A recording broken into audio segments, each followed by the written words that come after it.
It's hard to believe we're in our very last section, but here we are. So our last section is an introduction to functions. Now, I guess in a perfect world, I would have introduced functions a little bit earlier, but our book introduces it at the end, and that's okay.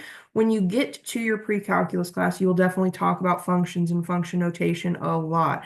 So expect that to be introduced very, very early on in your pre-calculus class. And again, our goal in this course is not to teach you pre-calculus, it's just to help you build a foundation so that when you get to pre-calculus, you have the ability to do that work, okay?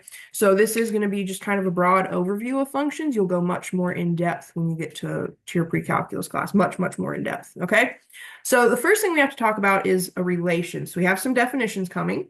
So when elements in one set are associated with elements in a second set, we have a relation. And that's really cool because a lot of what we've dealt with in this course is ordered pairs.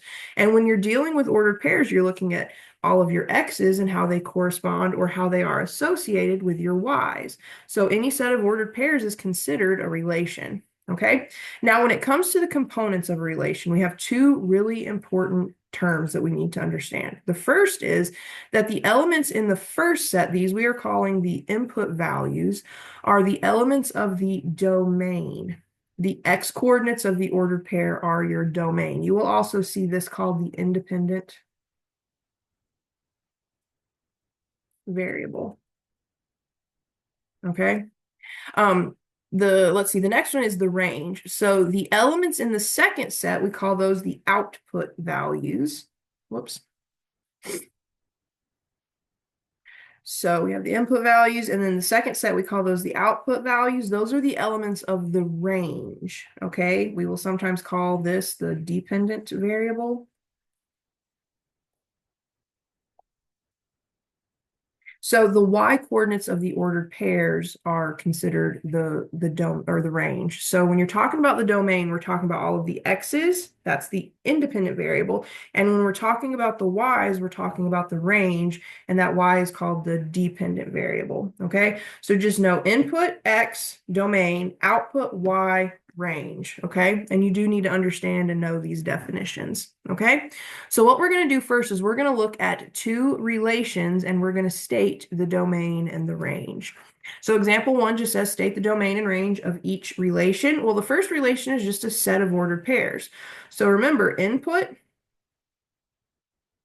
equals x equals domain, output equals y, which is the range.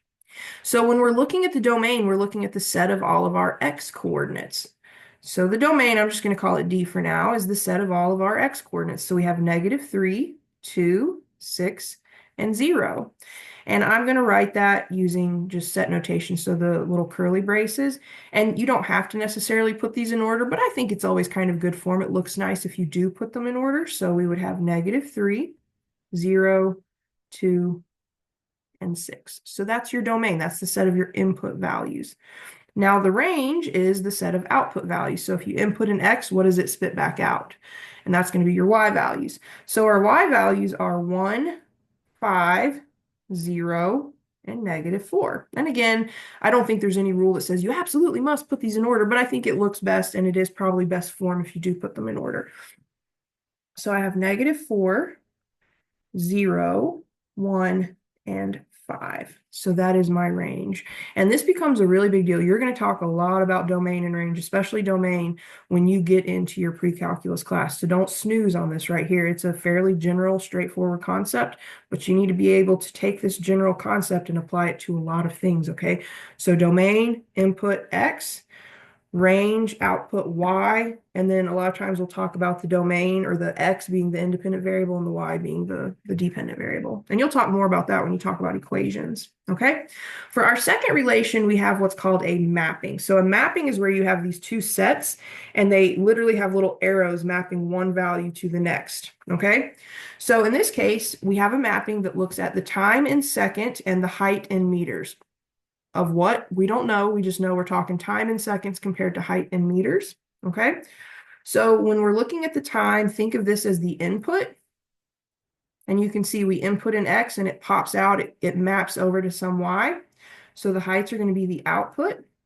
That tells me that the time is X, the height is y. So when we're looking at domain, we're looking at times. When we're looking at range, we're looking at height. Okay, so the domain here, well, we have heights of 0, or not heights, we have times of, let's see, 0, 1, 2, 2.5, 3, 4, and 5. Now the range, we have different heights, okay? So we want to, I mean, you do generally put these in order, but it's not going to be that big a deal if you don't. So in something like this where it's a little bit messier, you could certainly put these like not necessarily in order. Or if you wanted to put them in order, let's see, we would get 0, 7.2, 12.8, 15, 16.8, 19.2, and I'm going to run out of room. And 20. I think I squeezed it in there. Now, do be careful. If we were going to take this mapping and write it as a set of ordered pairs, the X and its arrow matter, okay? So if we were going to write this as a set of ordered pairs, we would have 0 corresponds to 20, 1 corresponds to 19.2, 2 corresponds to 16.8, 2.5 corresponds to 15, let's see, 3 corresponds to 12.8, 4 corresponds to 7.2, and 5 corresponds to 0. So when you're just listing the elements in the domain and range, I do prefer to put them in order from smallest to largest. If you're taking a mapping and writing it as a set of ordered pairs, the value in X and what it maps to and Y matters. They have to match up. Okay, so that is the basics of what is a relation. So remember, a relation is where elements in one set are associated to elements in another set. So for us, sets of ordered pairs are always a relation. Domain, input values X, range, output values Y. And then just given a relation, you need to be able to find the domain and the range.